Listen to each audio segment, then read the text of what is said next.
नमस्कार dear students, आप सभी का स्वागत है लक्ष्य क्लासेज देवली के यूट्यूब प्लेटफॉर्म पे। यहाँ डिस्कस किया जा रहा था RUHS BSc नर्सिंग के जो PYQ है उनके ऊपर। इस चैनल के ऊपर आपको अभी तक जो BSc नर्सिंग में क्वेश्चन पूछे गए हैं उनका डिटेल्ड वीडियो जो सॉल्यूशन है वो मिल रहा है, वो भी चैप्टर वाइज यानी यूनिट वाइज।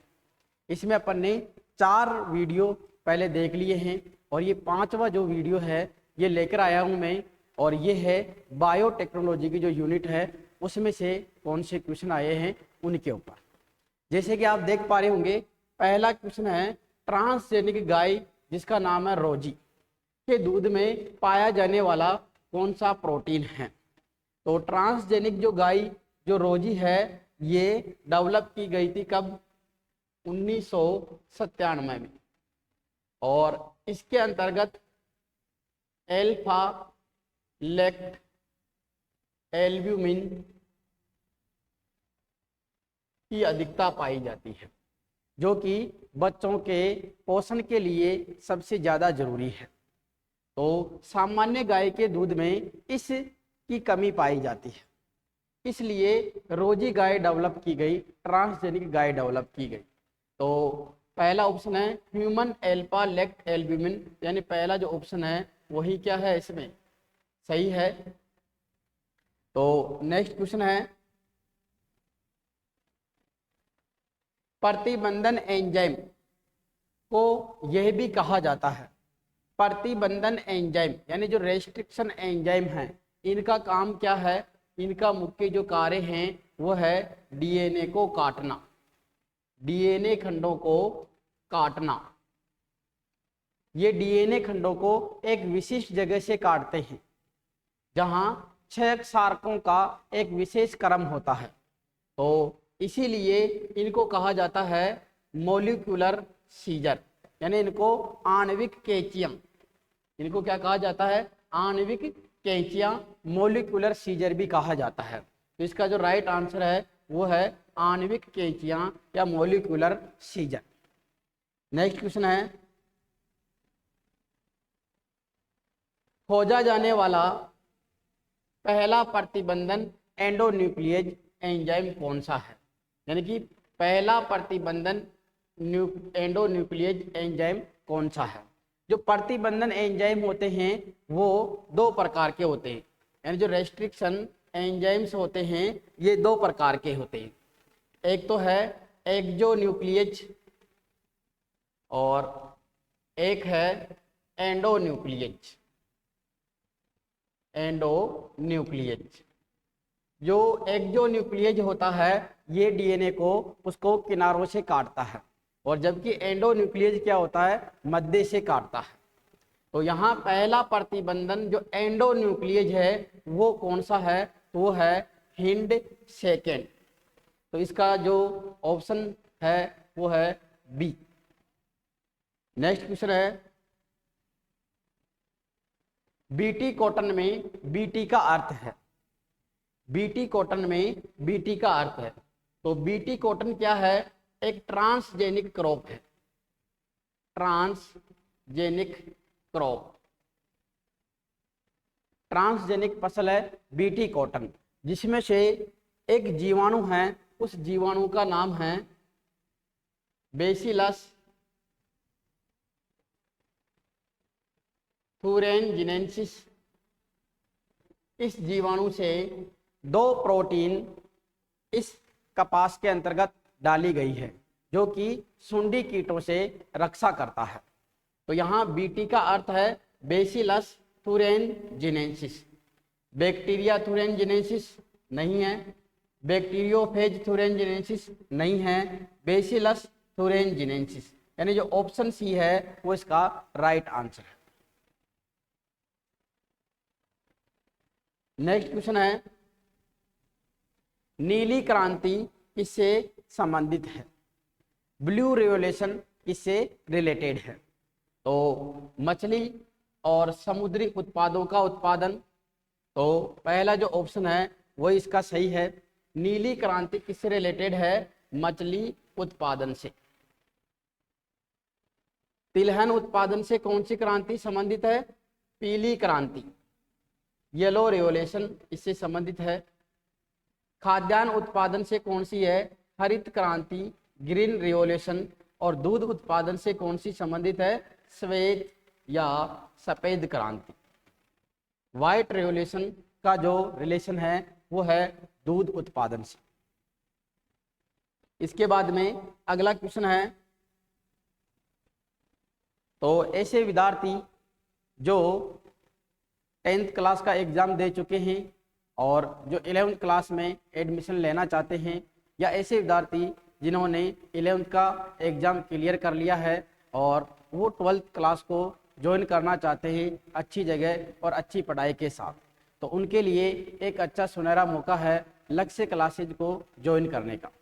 तो यहाँ पर 11th और 12th के अंतर्गत एग्रीकल्चर, बायोलॉजी और मैथमेटिक्स सब्जेक्ट के फाउंडेशन बैच रनिंग में है, जो कि हिंदी और इंग्लिश मीडियम में दोनों में उपलब्ध है और ऑनलाइन और ऑफलाइन दोनों फैसिलिटी के साथ में आपको अवेलेबल होंगे। इसके अलावा ऐसे विद्यार्थी जो डिस्टेंस पे हैं तो उनके लिए हॉस्टल की फैसिलिटी है, जो देवली के आसपास से रिलेटेड है उनके लिए व्हीकल की फैसिलिटी अवेलेबल है। तो आप लक्ष्य क्लासेज को एक बार विजिट करके देखिए और अपना जो फाउंडेशन बैच है उसको ज्वाइन कीजिए। नेक्स्ट क्वेश्चन की तरफ बढ़ते हैं। टोटियोपोटेंसी, ये सबसे इम्पोर्टेंट है। टोटियोपोटेंसी जो कई बार एग्जामों में पूछा गया है। टोटियोपोटेंसी है यानी क्या है? जब भी टिश्यू कल्चर का जिक्र करते हैं यानी उत्तक संवर्धन की बात करते हैं तो उसमें क्या किया जाता है? परक नली के अंतर्गत एक सूक्ष्म पार्ट डाल दिया जाता है जिसको कहा जाता है एक्सप्लांट, और ये क्या करता है? यहाँ से एक संपूर्ण पादप विकसित करने की क्षमता रखता है। तो इस कैपेसिटी को ही क्या कहा जाता है? टोटियोपोटेंसी, जिसको हिंदी में कहा जाता है पूर्ण सख्तता। यानी किसी भी कोशिका का पूर्ण रूप से प्लांट में कन्वर्ट होने की जो कैपेसिटी है उसको कहा गया है टोटियोपोटेंसी यानी पूर्ण सख्तता। तो किसी भी सेल या एक्स प्लांट से पूरा पौधा उत्पन्न करने की क्षमता, capacity to generate a whole plant from any cell या एक्स प्लांट। तो इसका पहला जो ऑप्शन है वो सही है। नेक्स्ट क्वेश्चन है, बीटी कॉटन की जो अभी अपन ने बात की थी, क्राई 1AB और क्राई 2G, क्राई 1AB और cry 2AB produce toxin respectively. मैंने दो चीजें बताई थी आपको, क्राई 1AB और क्राई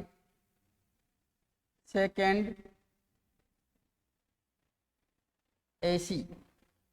ये तो डाली गई है किसमें? कपास में। और क्राई 2AB डाली गई है किसमें? मक्का में। तो यहाँ है कपास, मक्का, कपास के मुकुलकर्मी और मक्का के छेदक। तो पहली जो जीन है AB वो किस में डाल रखी है? कपास में। और सेकंड किस में डाल रखी है? मक्का में। किसके लिए? कॉर्न बोरन के लिए। यानी कि जो पहला ऑप्शन है वो इसका सेकंड यानी राइट आंसर है। नेक्स्ट क्वेश्चन है, उत्तक संवर्धन यानी टिश्यू कल्चर विधि द्वारा बड़ी संख्या में पादप प्राप्त करने की जो तकनीक है उसको क्या कहा जाता है? तो ऑर्गन कल्चर का मीनिंग क्या होता है? किसी भी ऑर्गन को लेके और उससे नए पौधे विकसित करना। माइक्रो प्रोपगेशन ये इसका सही आंसर है। सूक्ष्म परिवर्धन, सूक्ष्म परिवर्धन किसको कहा जाता है? यानी कि पादप के छोटे भाग का उपयोग करते हुए बड़ी संख्या में पौधों का उत्पन्न करना, उसी को कहा गया है सूक्ष्म परिवर्धन, माइक्रो प्रोपोगेशन। तो इसका जो सही आंसर है वो है माइक्रो परिवर्धन। यहाँ लिखा हुआ मैक्रो और यहाँ लिखा हुआ है माइक्रो, तो अपने को ध्यान रखना है माइक्रो प्रोपोगेशन, सूक्ष्म प्रवर्धन। नेक्स्ट जो क्वेश्चन है वो है ऐसे विद्यार्थी जिनके लिए 12th क्लास इम्पोर्टेंट समझते हैं जो अपने लिए, तो उनके लिए लक्ष्य क्लासेज को ज्वाइन करने का एक सुनहरा मौका है, जहां से वो अपने रिजल्ट को अच्छा बना सकते हैं। यहाँ पे आपको जो फैसिलिटी मिलने वाली है वो है फाउंडेशन कोर्स की, यानी जो 12th के साथ में बोर्ड एग्जाम की तो तैयारी करवाई जाती है, उसके साथ साथ में आपको जो आने वाले कंपटीशन हैं, जैसे यदि एग्रीकल्चर सब्जेक्ट है तो वो जेट CUT की तैयारी करता है, बायोलॉजी सब्जेक्ट है तो वो एम्स नीट या BSc नर्सिंग की तैयारी करता है, यदि मैथमेटिक्स सब्जेक्ट है तो वो नेवी NDA या IIT जो JEE का एग्जाम्स होता है उनकी तैयारी करवाई जाती है। तो लक्ष्य क्लासेज आपको ये सभी सुविधाएं एक ही जगह अवेलेबल करवा रहा है। तो लक्ष्य क्लासेज को विजिट कीजिए, जो पिछले सेशंस है उनका रिजल्ट देखिए, यहाँ की जो फैसिलिटी है, जो फैकल्टी है वो देखिए, और यहाँ आप इन क्लासों को ज्वाइन कर सकते हैं जिनके बैच अभी भी रनिंग में चल रहे हैं। तो अगला क्वेश्चन है GAATTC किस प्रतिबंधन एंडोन्यूक्लियस का अभिज्ञान स्थल है। जब भी यानी कि अपन बायोटेक्नोलॉजी का चैप्टर पढ़ते हैं तो वहाँ वेक्टर की बात करते हैं, तो ये जो सार क्रम दिया हुआ है, ये सार क्रम किसका अभिज्ञान स्थल है, तो ये है BAMH1 का। तो नेक्स्ट क्वेश्चन है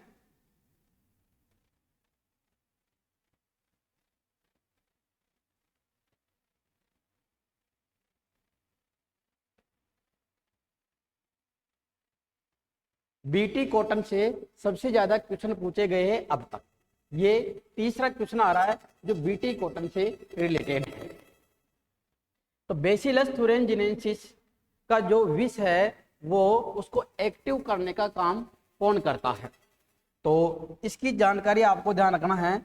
जो BT कॉटन है इससे क्राइजीन निकाल के और किस में डाल दिया, कपास के अंतर्गत।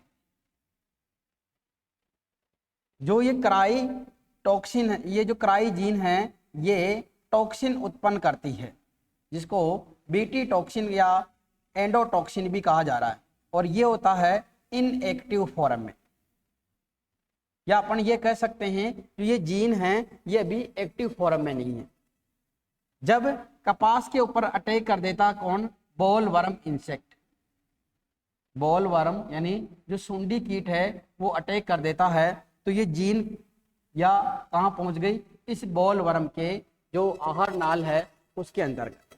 तो जो इंसेक्ट है इसकी जो आहार नाल है उसका pH होता है सारीय प्रकार का, और जैसे ही ये इस जीन को सारीय माध्यम मिलता है तो ये एक्टिव होती है, और ये जो आहार नाल की जो कोशिकाएं हैं उनके अंतर्गत छेद कर देती है, जिसके कारण वो इंसेक्ट मर जाता है।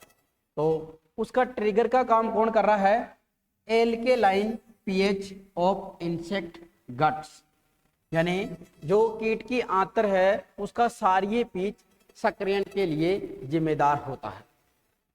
नेक्स्ट क्वेश्चन है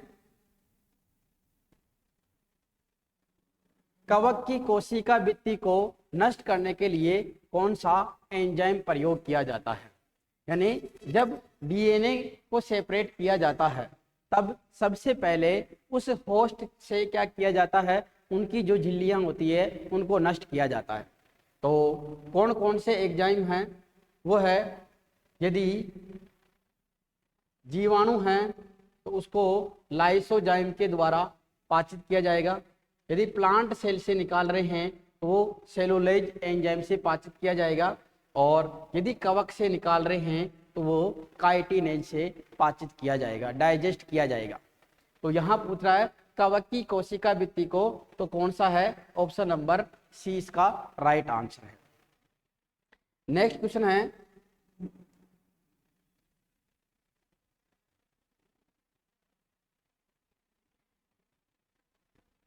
सभी विद्यार्थी जो 8 से 9th में मूव कर रहे हैं या 9 से 10th में मूव कर रहे हैं, या 10th से 11th में मूव कर रहे हैं, या 11th से 12th में मूव कर रहे हैं, उन सभी के लिए लक्ष्य क्लासेज आपको एक फैसिलिटी अवेलेबल करवा रही है, जहाँ पे 9th क्लास 10th क्लास के प्री फाउंडेशन बैच रनिंग में चल रहे हैं। इसके अलावा जो 11th 12th का जो क्लासेज है उसके फाउंडेशन बैच आपको अवेलेबल हो रहे हैं, जिसमें एग्रीकल्चर, बायोलॉजी और मैथमेटिक्स सब्जेक्ट यहाँ आपको तैयार करवाए जाते हैं, जो हिंदी और इंग्लिश मीडियम में दोनों में अवेलेबल है। और जो फाउंडेशन बेसिस है उसी के बेसिस पे आपको यहाँ तैयारी करवाई जाती है। तो आप जल्द से जल्द लक्ष्य क्लासेज को ज्वाइन कर सकते हैं और अपना जो रिजल्ट है या जो अपनी पढ़ाई है उसको अच्छे से अच्छा तैयार कर सकते हैं। तो जल्दी से इस वीडियो को अपने दोस्तों के साथ भी शेयर कीजिए, जिससे कि उनको भी यहाँ के बारे में अच्छी जानकारी प्राप्त हो सके। वलय डीएनए के 5वें सिरे से फॉस्फेट ग्रुप को हटाने के लिए कौन सा एंजाइम उत्तरदायी है जिसे डीएनए रेखीय अवस्था में रह सके? यानी कि जो 5 डेज वाला सिरा है वहां से कौन सा एंजाइम फॉस्फेट ग्रुप को हटाने के लिए जिम्मेदार है? तो जो डीएनए लाइगेज है ये इसका काम क्या है? डीएनए खंडों को जोड़ना। रेस्ट्रिक्शन एंडोन्यूक्लियेज, इनका काम क्या है? इनका काम है डीएनए खंडों को जोड़ना।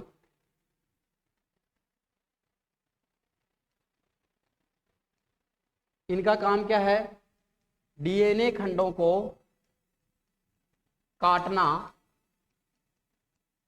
जो डीएनए पॉलीमरेज होते हैं ये क्या करते हैं? डीएनए से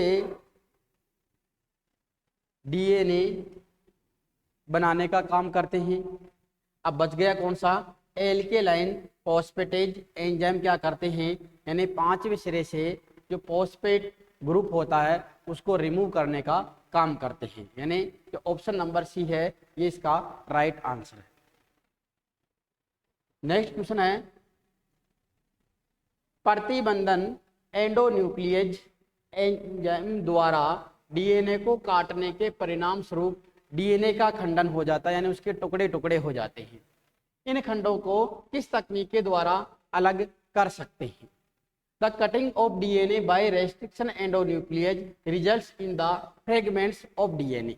these fragments can be separated by, यानी जब डीएनए की कटिंग कर दी जाती है रेस्ट्रिक्शन एंडोन्यूक्लियेज एंजाइम के द्वारा तो उसके छोटे छोटे खंड यानी फ्रेगमेंट्स बन जाते हैं, जिनको किस टेक्निक के द्वारा अलग अलग किया जाता है? तो जब भी बायोटेक्नोलॉजी वाला चैप्टर पढ़ा होगा तो वहाँ 2 टेक्निक का जिक्र हुआ होगा।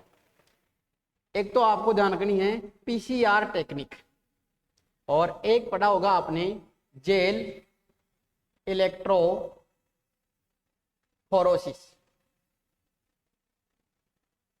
पीसीआर टेक्निक के द्वारा क्या किया जाता है?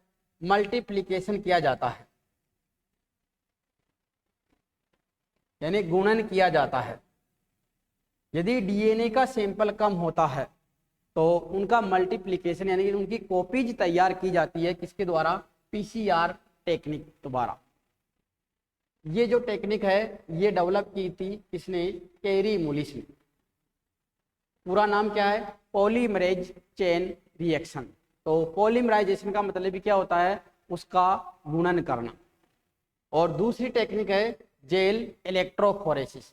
तो ये वो टेक्निक है जो डीएनए खंडों को सेपरेट करने का काम करती है। तो पहला ऑप्शन ही है इसमें जेल विद्युत संचलन, जेल इलेक्ट्रोफोरेसिस। नेक्स्ट क्वेश्चन है, निम्नलिखित में से वेक्टर डीएनए का गुण नहीं है। तो सबसे पहले ध्यान रखना है वेक्टर यानी जो डोनर होता है, इस डोनर से डीएनए को सेपरेट किया जाता है और इस डीएनए को होस्ट के अंतर्गत डाला जाता है। तो डायरेक्ट डीएनए को होस्ट के अंतर्गत नहीं डाला जाता है। पहले क्या किया जाता है? वेक्टर यूज लिया जाता है। वेक्टर से डीएनए को निकाल के और इसके साथ में जोड़ दिया जाता है, तब बन जाता है रिकॉम्बिनेंट डीएनए, और इस रिकॉम्बिनेंट डीएनए को डाल दिया जाता है होस्ट के अंदर। तो वेक्टर के रूप में सबसे ज़्यादा जो काम में लिया जाता है वो लिया जाता है प्लाज्मिड। और प्लाज्मिड क्या होता है, जो जीवाणु होते हैं उन जीवाणुओं में एक्स्ट्रा डीएनए की कॉपी होती है, एक क्रोमोजोमल डीएनए के अतिरिक्त एक एक्स्ट्रा डीएनए पाया जाता है, तो उसी को कहा जाता है प्लाज्मिड। दूसरा जो बैक्टीरियोफेज है उसका भी वेक्टर के रूप में यूज किया जाता है। तो क्या गुण नहीं है वेक्टर के, एक पैसेंजर डीएनए से जुड़ने की क्षमता, तो ये तो होनी चाहिए तभी तो वो अटैच होगा। ओरी यानी ओरिजिन ऑफ रेप्लिकेशन, ये गुण भी होना चाहिए तभी वो क्या कर पाएगा, रेप्लिकेट कर पाएगा और अपनी जो क्वांटिटी है उसको बढ़ा पाएगा, और उसके साथ में जो जीन जुड़ी हुई है उस वो भी क्या होगी, रेप्लिकेट होगी। लार्ज साइज ये इसका गुण नहीं है। जो वेक्टर होते हैं वो क्या होते हैं, छोटी साइज के होते हैं। और वर्ण योग्य चिन्ह यानी उनको पहचानने के कुछ उनमें गुण होते हैं, तो ये भी इसका सही है। तो कौन सा गुण नहीं है, वो है बड़ा आकार, यानी बड़ा आकार नहीं होता है और कैसा होता है, छोटा आकार। नेक्स्ट क्वेश्चन है,